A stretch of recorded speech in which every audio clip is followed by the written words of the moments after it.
Hi అండి. అందరూ ఎలా ఉన్నారు? 2026కి మొదటి మామిడికాయ పప్పండి. దీనికోసం ఒక కప్పు కందిపప్పుని శుభ్రంగా కడిగి పెట్టుకున్నా అండి కుక్కర్‌లో.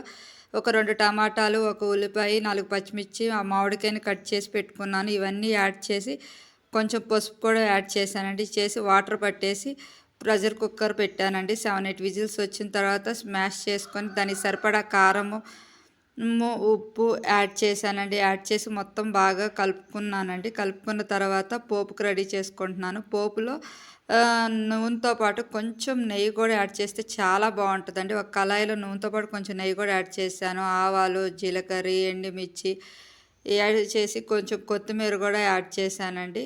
యాడ్ చేసిన తర్వాత బాగా వేయించి వాటిల్ని ఉడికిన పప్పుని దీంట్లో ఉడికిన పప్పులో యాడ్ చేశానండి. మామిడికాయ పప్పు అనేది రెడీ అయింది. మీలో ఎంతమందికి మామిడికాయ పప్పు ఇష్టమో కామెంట్ చేయండి. నా ఛానల్ లైక్ చేసి సబ్స్క్రైబ్